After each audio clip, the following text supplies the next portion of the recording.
요 며칠 계속 학교에서 하는 행사를 한 시간을 착각을 해서 일찍 오게 되는 그런 실수를 자꾸 범하고 있습니다. 오늘도 11시인 줄 알고 일찍 와서 여기 있는데 교수님이 또 일찍 오셔서 준비하고 계시더라고요. 당연히 11시겠거니 해서 이제 딱 들어와 있는데 알고 봤더니 12시였다는 걸 뒤늦게 알고 계속 제가 요즘 시간 착각을 하는 걸 보고 왜 이럴까라는 생각을 좀 해보긴 했습니다. 오실 때 좀 많이 힘드셨죠? 여기 6층까지 올라오는데. 저는 여기 이 건물 1층에서 계속 그 캠퍼처치 예배를 교수님들과 드리고 있는데 여기 6층이 있다는 것도 오늘 처음 알았습니다.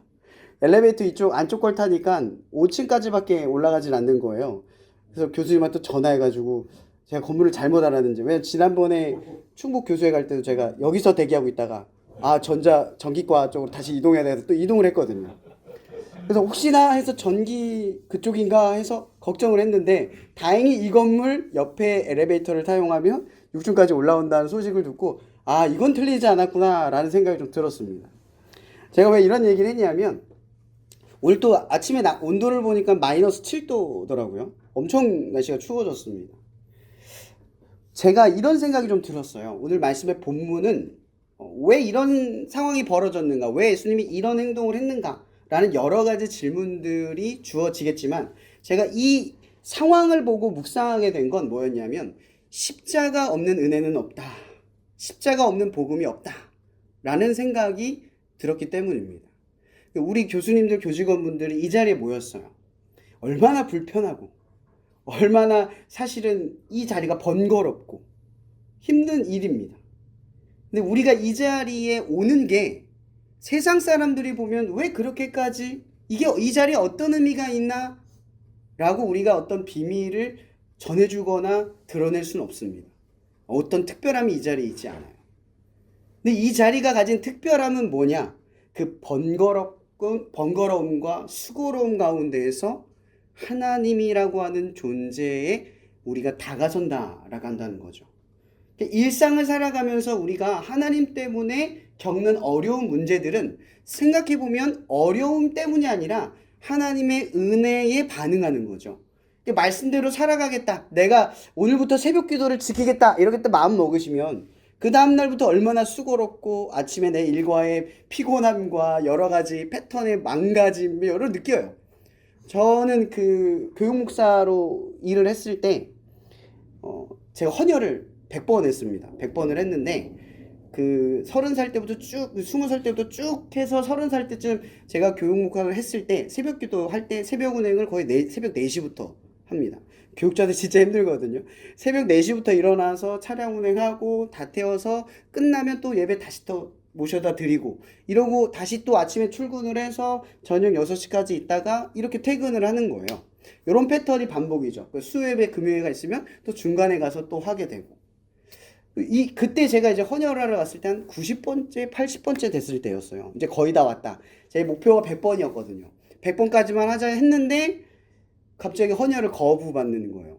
거부받던 이유가 뭐였냐면 간 수치가 너무 높아졌다는 거예요. 왜 높아졌냐고 했더니 저보고 이제 질문을 한 거죠. 담배 많이 피시나요? 술을 많이 드시나 봐요. 줄이셔야 될 것 같아요. 좀 저 충격을 받았죠. 아무것도 안 하는데 간 수치가 올라갔다라는 얘기를 들은 거예요.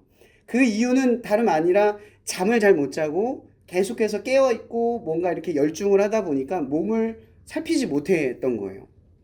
근데 생각해 보면 우리 이제 믿음의 선배죠. 저한테는 믿음의 선배님들이죠.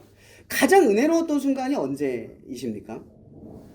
가장 수고롭고 가장 힘들었고 가장 피폐했던 순간. 그러니까 우리가 은혜를 떠올리는, 예수님을 첫사랑으로 고백하는 순간을 우리가 생각을 하면 항상 뭐가 있냐면 고난이 있다라는 겁니다. 고난이 없는 은혜를 말할 수 없는 이유가 바로 여기에 있는 거죠. 그러니까 우리가 만약 예수를 믿는다면 무엇 때문에 믿었다라고는 정확하게 밝힐 수는 없지만 어떤 과정이 있느냐는 말할 수 있습니다. 그게 뭐냐면 고난이라는 겁니다. 근데 이 고난을 다른 말로 말하면 그럼에도 불구하고 라는 지점인 거죠. 수고로움과 번거로움이라고도 표현할 수 있을 거예요. 그러니까 우리들의 삶 속에 하나님에 대한 어떤 번거로움, 수고로움, 즉 고난이라고 하는 것이 반복되는 과정이 되면 될수록 우리 안에 뭐가 반대로 있다라고 증명할 수 있냐면 바로 은혜가 존재하고 있다는 거죠. 은혜는 우리를 고난 가운데에서도 하나님을 찾게 만드는 길이 되지만 반대로 이 고난은 은혜를 발견하게 하는 길이 되기도 한다라는 겁니다. 십자가 없는 부활이 없듯이 복음에는 반드시 고난이라고 하는 삶의 과정을 거친다라는 겁니다. 저도 지금 떠올려 보면 가장 은혜로웠던 때가 신학대학원 다닐 때였습니다. 그때 저희 아버지도 아프고 삶의 형편도 어렵고 낮에는 일하고 밤에는 공부하고 주말에는 교회에서 사역하고 하루에 3-4시간밖에 못 자서 맨날 울고 불고 그랬던 것 같습니다. 그러다가 아버지가 병에 걸려서 병원비를 내느라 학기를 휴학을 했느냐 마냐의 문제에서도 하나님의 응답을 듣기도 했고 그 시간을 쪼개서도 아침에 채풀 드리고 나면 골방에 들어가서 1시간씩 기도했던 그때가 가장 은혜로웠다는 걸 떠올립니다. 근데 지금 저한테 그때로 돌아갈래? 라고 말한다면 저는 자신이 없습니다. 돌아갈 자신이 없어요. 근데 희한한 게 가장 은혜롭고 가장 좋았던 순간은 그때가 맞습니다. 그때가 가장 힘들었는데 그때가 가장 제 삶에서 가장 낮아진 순간이었는데 그때만큼 최고의 순간이 없었습니다.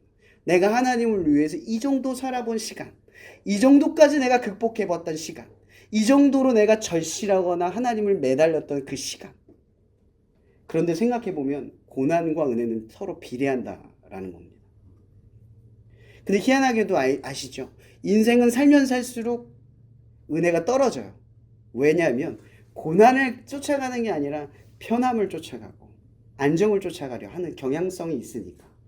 자꾸 그러면 그럴수록 우리의 삶에는 은혜라는 게 상실되어가는 우리들의 삶의 모습을 발견하게 된다라는 겁니다.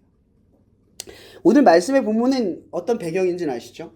예수님께서 유대인의 3대 절기, 그러니까 무교절이라고 하는 유월절, 그리고 치칠절과 초막절, 이 3가지에는 반드시 유대인 남자들은 반드시 예루살렘 성전에 와서 하나님을 만나는 것이 정례로 되어 있습니다. 반드시 행동해야 되는 3가지 3대 절기입니다. 근데 이것은 원래로 따지자면 유대인들에게는 큰 행사이긴 하지만 번잡스러운 행사는 아닙니다. 왜냐? 유대인의 땅이 큽니까? 원래 첫 땅은 크지 않았어요. 그래서 예루살렘에 모이는 과정은 그렇게 어렵지 않았습니다. 그래서 염소를 끌고 오고 비둘기를 잡아서 가지고 오고 소를 끌고 오고. 근데 하나님한테 꼭 드릴 때 조건이 있죠. 흠이 없는 거여야 돼요. 그러니까 하나님 앞에 예루살렘에 드리기 위해서 그들이 뭘 첫 번째 과정을 거치냐면 가장 흠 없는 걸 먼저 찾아야 합니다. 그 두 번째는 뭐죠? 흠 없이 가져가야 되는 거예요. 그렇죠? 이 번잡스러움과 수고스러움이 동반되어 있는 과정이라는 겁니다.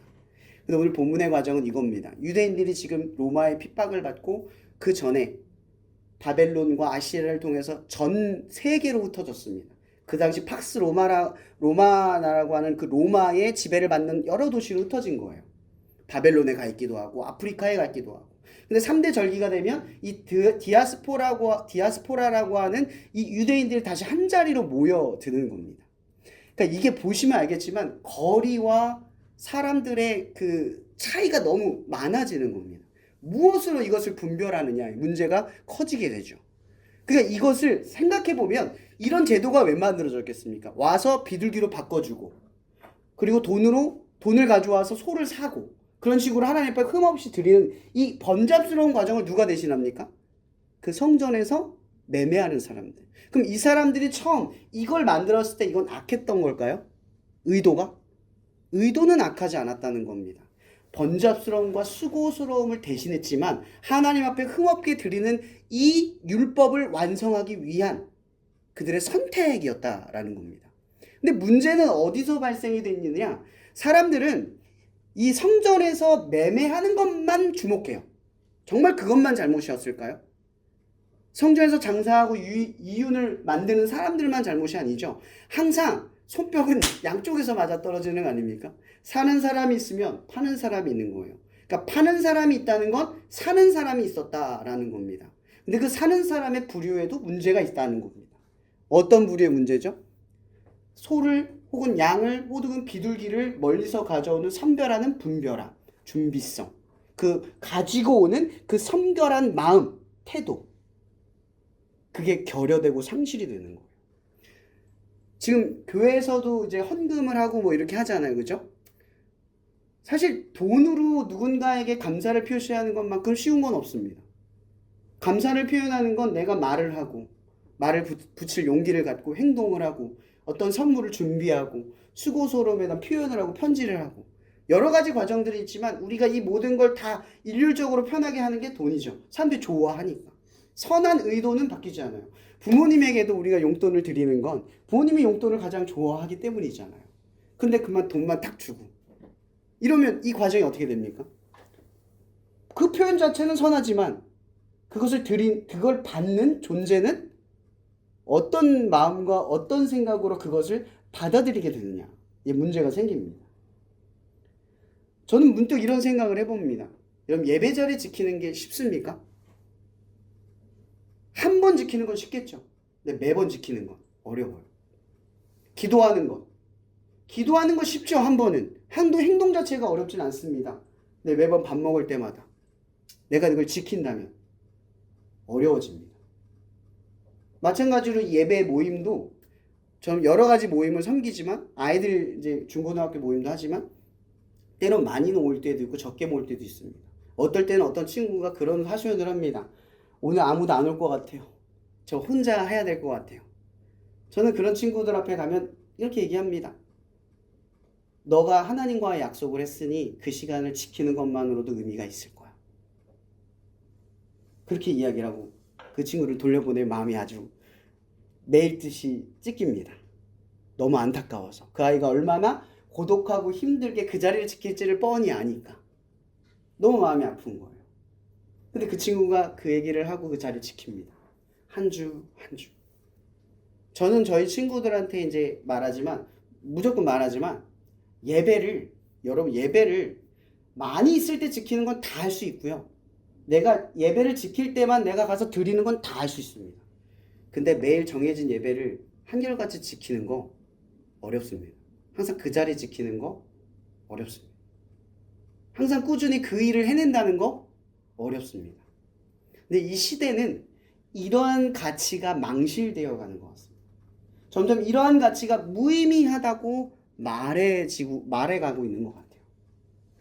오늘 이 본문의 말씀을 예수님께서 성전을 뒤엎었을 때 그 성전에서 매매를 하는 사람만의 그 사람들의 심정만 뒤엎은 게 아니라 더 나아가서 이 예배의 자리에, 하나님을 예배하는 자리에 아무런 준비성과 아무런 마음과 수고로움과 불편함을 그럼에도 불구하고 이 자리를 지키는 은혜로운 마음이 결여된 하나님의 성전을 대하는 그들의 모든 사람들의 태도를 예수님께서는 뒤집어 엎어버린 겁니다. 여러분, 신앙은 어떻게 형성이 됩니까? 아이들의 신앙, 혹은 우리 다음 세대, 우리 교수님들과 교직원분들이 이 자리를 지키는 건 여러분들의 신앙뿐만이 아니라 이제 앞으로 이 자리에 취직하고 이 자리에 같이 할 동료들, 그 동료들에게도 복음이 흘러가서 이 교통대의 이 예배가 계속됨에 따라 하나님의 나라가 이 교통대 안에서 활발하게 이루어지는 과정이 끊어지지 않도록 하는 그 역할도 우리가 감당한다고 저는 생각합니다. 그래서 성경에서는 우리에게 다음 세대를 대하는 이 태도에 대해 이렇게 이야기를 하죠. 그들에게 이르되 오늘 내가 너희에게 증언한 모든 말을 너희의 마음에 두고 너희의 자녀에게 명령하여 이 율법의 모든 말씀을 지켜 행하게 하라.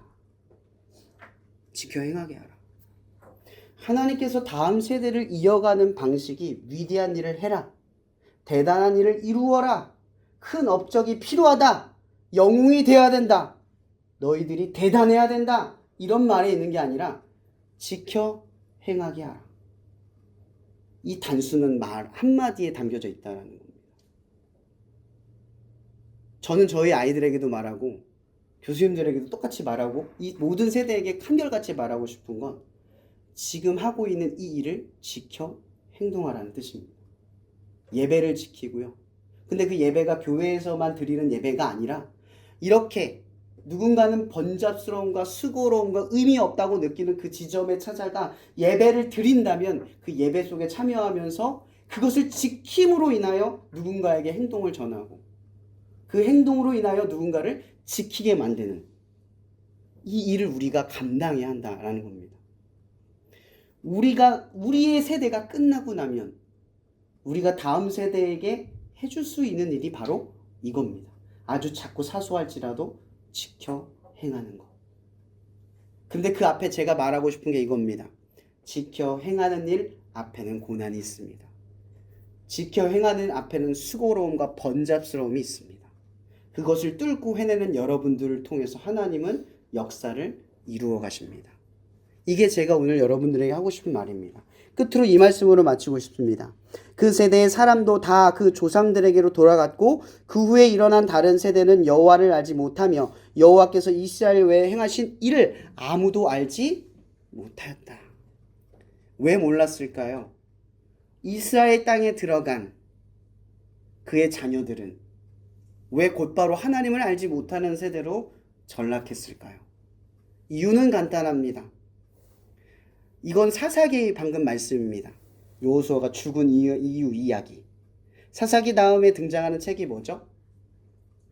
룻기. 그죠?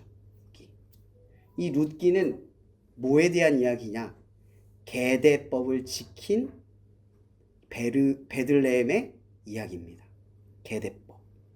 이 계대법의 상징은 하나님의 나라가 끊어지지 않도록 지키는 법입니다.